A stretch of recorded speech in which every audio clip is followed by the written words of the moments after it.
సరే, నిర్వాసితుల అంశం తేలకుండా పోలవరాన్ని ముందుకు తీసుకెళ్లే పరిస్థితి ఉంటుందా? తప్పు కదండి, అసలు తీసుకుపోయేది ఉండదు. ఎవరైనా పునరావాసం గురించి మాట్లాడడం లేదు అంటే దాని అర్థం వాళ్ళు సీరియస్గా ముందుకు పోవడం లేదు అని అర్థం, అంతే. ఇప్పుడు డయాఫ్రమ్ వాళ్ళు 2 గ్యాప్స్ అట్టి పెట్టడానికి కారణం కూడా అక్కడ వెనక ముంపు ఉండకుండా ఉండాలంటే ఏదో ఒక విధంగా నీళ్లు పోవడానికి పెట్టారు. నీళ్లు పోవడానికి పెట్టారు కాబట్టి ఆ ప్రవాహం చాలా ఎక్కువగా ఉండి ఇక్కడ గుంట పడింది. అది కదా ఇక్కడ వాదన.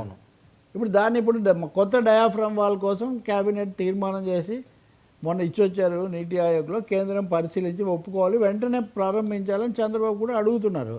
సో వీళ్ళు దాన్ని గుర్తించేసరికి 2 ఏళ్ళు పట్టింది.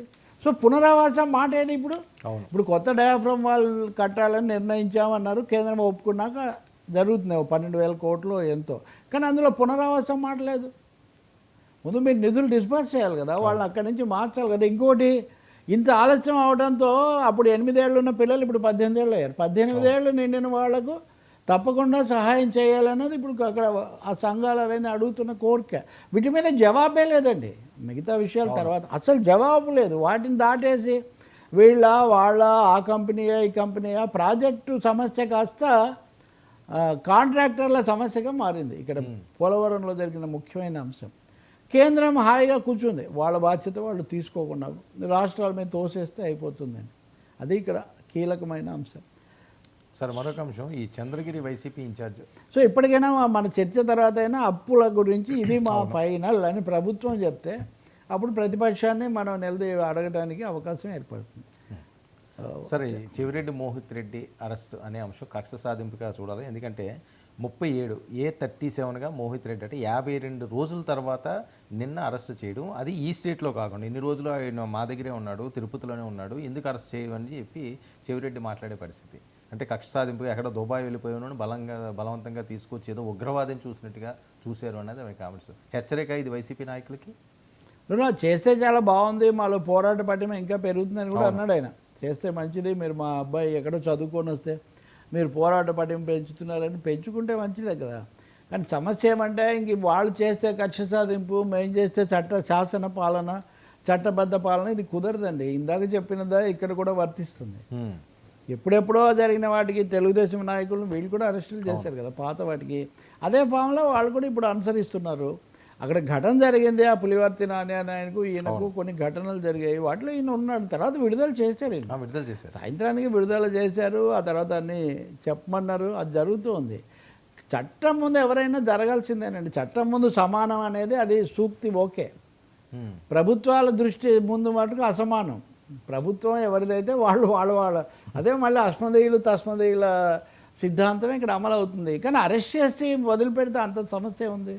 రాజకీయ అరెస్ట్ చేయడం అనేది సమస్యను కదా, కళ్ళ ముందు ఉండగా వదిలి ఎక్కడో మహారాష్ట్ర వెళ్ళినప్పుడు లేకపోతే దుబాయ్ వెళ్తుంటే ఏదో చేశారు, ఆపారు, కక్ష సాధింపు అని వీళ్ళు అంటారు. మా దగ్గర అన్ని కుదిరి మేము ఆ సాక్ష్యాలన్నీ చేసి మేము అరెస్ట్ చేస్తే మళ్ళీ మీరు తర్వాత వెళ్తే మేము దెబ్బతినకూడదు కదా అని వాళ్ళు అంటారు. అసలు ఏమీ నిరాధారంగా చేశారా లేదనేది ప్రశ్న తప్ప. పోనీ వీళ్ళైనా వాలంటరీకి వెళ్ళి మమ్మల్ని అరెస్ట్ చేయండి అని వీళ్ళు కూడా ఏమీ అడగలేదు కదా. అరెస్ట్ చేయడం అవసరమా కాదా?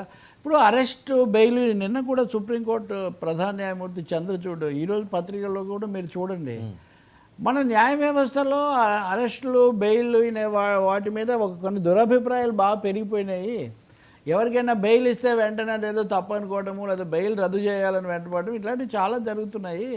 అబ్జల్యూట్గా అవసరమైతేనే అరెస్ట్ చేయాలి, ఎవరినైనా లోపల పెట్టాలి, లేకపోతే వాళ్ళను విచారించడానికి అవకాశం ఇతరత్ర ఉంటుంది కదండి. మోహిత్ రెడ్డి విషయంలో తిరుపతి కేంద్రంగా చిత్తూరు జిల్లాలో బహుశా వాళ్లకు పెద్దిరెడ్డి రామచంద్ర రెడ్డి తర్వాత నెక్స్ట్ టార్గెట్ సహజంగా చెవిరెడ్డి భాస్కర్ రెడ్డే కదా. 2 చోట్ల కూడా పోటీ చేశారు వాళ్ళిద్దరు, తండ్రి కొడుకులు. కాబట్టి ఖచ్చితంగా చిత్తూరు జిల్లాలో చిత్తూరు కాస్త కత్తూరులాగా కొంచెం కత్తులు నూరుకునే పరిస్థితి చాలా ఎక్కువగా ఉంది అక్కడ. ఇలాంటివన్నీ జరుగుతూ ఉంటాయి. ఇంక వీటికేమీ ఇవి ఆగుతాయని కూడా ఏమీ అనుకోవట్లేదు, కేసులు కొనసాగుతాయి. మీరు చూస్తే అంతకుముందు కూడా జగన్ హయాంలో చంద్రబాబు నాయుడు దాని మీద రాళ్ళు వేశారని ఒకసారి, దొంగ ఓట్లు దొరికాయని ఒకసారి, ఎప్పుడు చాలా ఎక్కువ వివాదాలు ఘటనలు జరిగినటువంటి ప్రాంతం అదే పాత చిత్తూరు జిల్లా. అవును, అందులో పుంగనూరు మరి హాట్స్పాట్ అయిపోయింది, ఆంధ్రప్రదేశ్కి హాట్స్పాట్. ఇప్పుడు అదే హాట్స్పాట్గా ఉంది, హాటెస్ట్ స్పాట్ అయిపోయింది. ఎందుకంటే ఇటు ఆయన అధికారంలోకి వచ్చారు కాబట్టి. అది కూడా మొన్న జగన్ అప్పుడెప్పుడో స్కూల్ డేస్లో చంద్రబాబును పెద్దిరెడ్డి కొట్టాడట అని అదేదో ప్రస్తావన ఎందుకు చేశారో తెలియదు, కానీ అప్పటి నుంచి నడుస్తూ ఉంది అని. సో ఆ కోలో రెండో స్థానం బహుశా చెవిరెడ్డి. సో మిగతా వాళ్ళకి కూడా ఇది హెచ్చరిక అన్నట్టుగా కూడా కేసులన్నీ పర్చు చేస్తారండి, అందులో ఇంకా రెండో ఇదేం లేదు. ఏం వాళ్ళు వీళ్ళు లేదు, తనాపర భేదమే ఉండదు. కేసులన్నీ పర్చు చేస్తారు, ఇంకా కావాలంటే వెతుకుతారు, అందులో ఇంకేం. సరే, ఈ భయంతో కొంతమంది మాజీ ఎమ్మెల్యేలు బయటకు వస్తున్నారా? వేరే కారణాలు ఏమైనా ఉండే ఛాన్స్ ఉందా? ఎందుకు వచ్చింది అనవసరంగా కొన్ని రోజులు సైలెంట్గా ఉందాం, లేదా మన ఏమన్నా ఇబ్బంది పెడతారేమో అనే భయంతో కూడా కొంతమంది బయటకు వచ్చే అవకాశం ఉంటుందా పార్టీల్లోని? ఒకటేమో అంతకుముందే అసంతృప్తిగా ఉండి ఇంకా ఎట్లాగో ఇక్కడేం బాగోదు, 5 ఏళ్ళు ఉండాలి కదా ఇప్పుడు. అవును, ఒక విధంగా రాజకీయ నాయకులు తమ పార్టీలకు కట్టుబడి ఉండటం కాకుండా అధికారంలో ఉన్న వైపు రావటం మంది పెద్ద ఎత్తున అలవాటైంది. జగన్ ఉన్నప్పుడు ఎక్కువగా రాలేదు, ఎందుకంటే ఆయన ఎవరైనా పదవిలో ఉన్న వాళ్ళు వస్తే రాజీనామా చేసి రావాలని ఒక ప్రిన్సిపల్ పెట్టాడు. ఎవరు రాజీనామా చేస్తారు, నీ పార్టీలోకి వచ్చి చేస్తానో లేదని, అందుకే ఎవరు ఎక్కువ మంది రాలేదు.